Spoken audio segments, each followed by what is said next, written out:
राधे राधे। आपका मेरे YouTube channel में स्वागत है।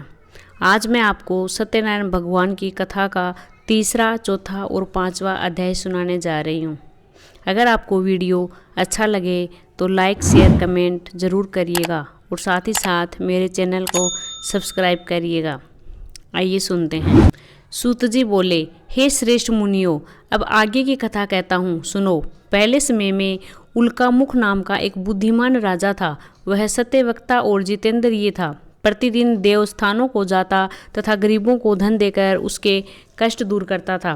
उसकी पत्नी कमल के समान मुख वाली और सती साध्वी थी। भद्रशिला नदी के तट पर उन दोनों ने सत्यनारायण देव का व्रत किया। उस समय वे वहाँ एक साधु वैश्य आया। उसके पास व्यापार के लिए बहुत सा धन था। नाव को किनारे पर ठहराकर राजा के पास गया और राजा को व्रत करते हुए देखकर विनय के साथ पूछने लगा, हे राजन, भक्ति युक्त चित्त से यह आप क्या कर रहे हैं? मेरी सुनने की इच्छा है, ये आप मुझे बताइए। राजा बोला, हे साधु, अपने बांधुओं के साथ पुत्र आदि की प्राप्ति के लिए यह महाशक्ति सत्यनारायण भगवान का व्रत व पूजन किया जा रहा है। राजा के वचन सुनकर साधु आदर के साथ बोला, हे राजन, मुझसे इसका सब विधान कहो। मैं भी आपके कथनानुसार इस व्रत को करूँगा। मेरे भी कोई संतान नहीं है और इससे निश्चय होगी। राजा से सब विधान सुन व्यापार से निवृत्त हो वह आनंद के साथ घर गया। साधु ने अपनी स्त्री से संतान देने वाले उस व्रत का समाचार सुनाया और कहा कि जब मेरे संतान होगी तब मैं इस व्रत को करूँगा। साधु ने ऐसे वचन अपनी स्त्री लीलावती को कहे। एक दिन उसकी स्त्री लीलावती पति के साथ आनंदित हो सांसारिक धर्म में प्रवृत्त होकर सत्यनारायण भगवान की कृपा से गर्भवती हो गई तथा 10वें महीने में उसके एक सुंदर कन्या का जन्म हुआ। दिन दिन वह इस तरह बढ़ने लगा जैसे शुक्ल पक्ष का चंद्रमा बढ़ता है। कन्या का नाम कलावती रखा गया। तब लीलावती ने मीठे शब्दों में अपने पति से कहा कि आपने जो संकल्प किया हुआ था कि भगवान का व्रत करूंगा, अब आप उसे करिए। साधु बोले, हे प्रिय, इसके विवाह पर करूंगा। अपने पत्नी को आश्वासन दे वह नगर को गया। कलावती पितृगृह में वृद्धि को प्राप्त हो गई। साधु ने जब नगर में सखियों के साथ अपनी पुत्री को देखा तो तुरंत ही दूत बुलाकर कहा कि पुत्री के वास्ते कोई सुयोग्य वर देख कर लाओ। साधु की आज्ञा पाकर दूत कंचन नगर पहुंचा और वहां पर बड़ी खोज कर और देखभाल कर लड़की के वास्ते सुयोग्य वार्णिक पुत्र को ले आया। उस सुयोग्य लड़के को देखकर साधु ने अपने भाई बंधुओं सहित प्रसन्नचित्त अपनी पुत्री का विवाह उसके साथ कर दिया, किंतु दुर्भाग्य से विवाह के समय भी उस व्रत को करना भूल गया। तब श्री भगवान क्रोधित हो गए और श्राप दिया कि तुम्हें दारुण दुख प्राप्त होगा। अपने काम में कुशल साधु बनिया अपने जमाता सहित समुद्र के समीप रतनपुर नगर पहुंचा और वहां दोनों ससुर जमाई चंद्रकेतु राजा के नगर में पहुंचे और व्यापार करने लगे। एक रोज भगवान सत्यनारायण की माया से प्रेरित कोई चोर राजा का धन चुराकर शीघ्र जा रहा था, किंतु पीछे से राजा के दूतों को आता देखकर चोर ने घबराकर भागते भागते धन को वहीं चुपचाप रख दिया जहां वे दोनों ससुर जमाई ठहरे हुए थे। तब दूतों ने उस साधु वैश्य के पास राजा के धन को रखा देखकर दोनों को बांध कर ले गए और प्रसन्नता से दौड़ते हुए राजा के समीप जाकर बोले, ये दो चोर हम पकड़ कर लाए हैं, देकर आज्ञा दें। राजा की आज्ञा से उनको कठिन कारावास में डाल दिया और उनका धन राजा ने छीन लिया। उसी श्राप द्वारा उनकी पत्नी भी घर पर बहुत दुखी हुई और घर पर जो धन रखा था चोर चुरा कर ले गई। शारीरिक व मानसिक पीड़ा से भूख प्यास से अति दुखित होकर अन्न की चिंता में कलावती एक ब्राह्मण के घर गई।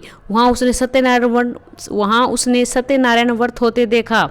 वहां उसने कथा सुनी तथा प्रसाद ग्रहण कर रात को घर आई।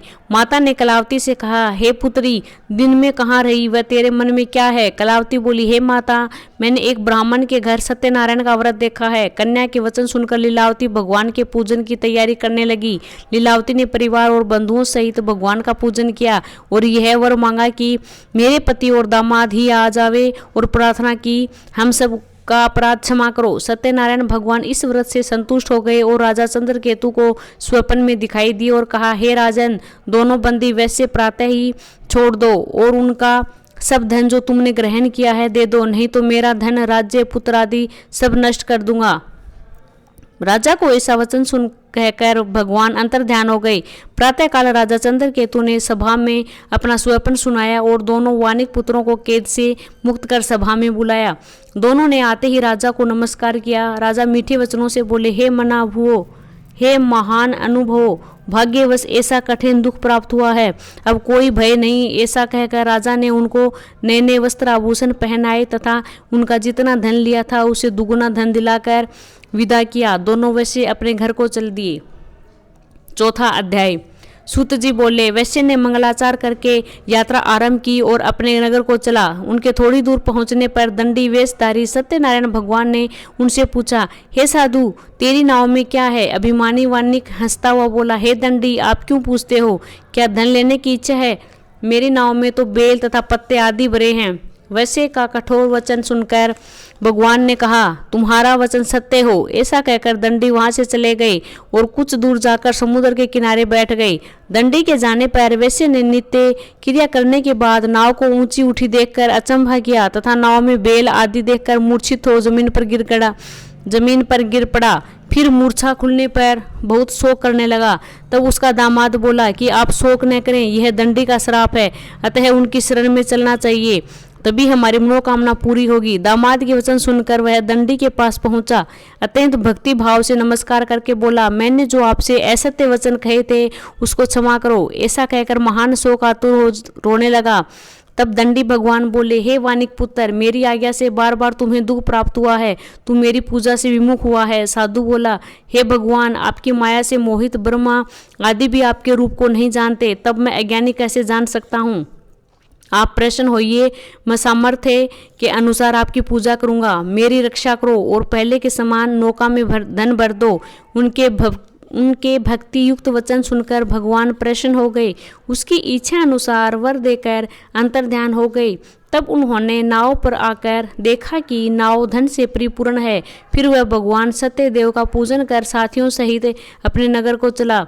जब अपने नगर के निकट पहुंचा तब दूत को घर भेजा। दूत ने साधु के घर जा उसकी स्त्री को नमस्कार कर कहा कि साधु अपने दामाद सहित इस नगर के समीप आ गए हैं। ऐसा वचन सुन सती ने बड़े हर्ष के साथ सत्यदेव का पूजन कर पुत्री से कहा, मैं अपने पति के दर्शन को जाती हूँ, तू कार्य पूर्ण करके शीघ्र आना। माता के वचन सुनकर कलावती प्रसाद छोड़ पति के पास गई। प्रसाद की अवज्ञा के कारण सत्यदेव ने रुष्ट हो उनके पति को नाव सहित पानी में डुबा दिया। कलावती अपने पति को न देखकर रोती हुई जमीन पर गिर गई। इस तरह नौका को डूबा हुआ तथा कन्या को रोता देख साधु दुखित हो बोला, हे प्रभु, मुझसे या मेरे परिवार से जो भूल हुई उसे क्षमा करो। उसके दिन वचन सुनकर सत्यदेव प्रसन्न हो गए और आकाशवाणी हुई कि हे साधु, तेरी कन्या मेरे प्रसाद को छोड़कर आई है, इसलिए इसका पति अदृश्य हुआ है। यदि वह घर जाकर प्रसाद खाकर लौटे तो इसे पति अवश्य मिलेगा। आकाशवाणी से ऐसा सुनकर कलावती ने घर पहुंचकर प्रसाद खाया। फिर उसने आकर अपने पति के दर्शन किए। तब वैश्य परिवार के सब लोग प्रसन्न हुए। फिर साधु ने बांधुओं सहित सत्यदेव का विधि पूर्वक पूजन किया। उस दिन से हर पूर्णिमा व संक्रांति को सत्यनारायण का पूजन करने लगा। फिर इस लोक का सुख भोगकर स्वर्ग को चला गया। 5वां अध्याय। सूत जी बोले, हे ऋषियों, मैं और भी कथा कहता हूँ, सुनो। प्रजा पालन में लीन तुंगध्वज नाम का राजा था। उसने भी भगवान का प्रसाद त्याग कर बहुत दुख पाया। एक समय वन में जाकर पशुओं को मारकर बड़ के पेड़ के नीचे आया। उसने भक्ति भाव से ग्वालों को बांधुओं सहित सत्यनारायण का पूजन करते देखा। राजा देखकर भी अभिमानवश न वहां गया और न नमस्कार किया। जब ग्वालों ने भगवान का प्रसाद उसके सामने रखा तो वह प्रसाद को त्याग कर अपनी सुंदर नगरी को चला गया। वहां उसने अपना सब कुछ नष्ट पाया तो वह जान गया कि यह सब भगवान ने किया है।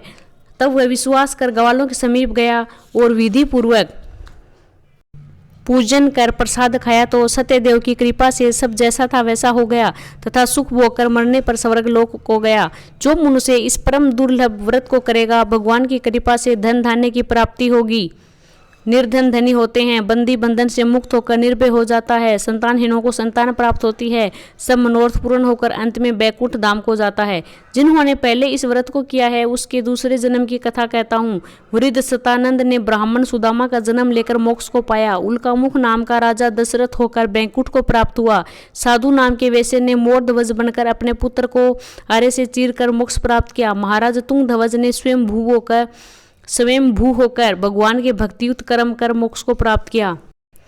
हे सत्यनारायण भगवान, जैसे आपने अपने भक्तों पर कृपा बनाए रखी, वैसे यह कहानी सुनते हुंकार भरते सभी पर अपनी कृपा बनाए रखना। जय हो सत्यनारायण भगवान की।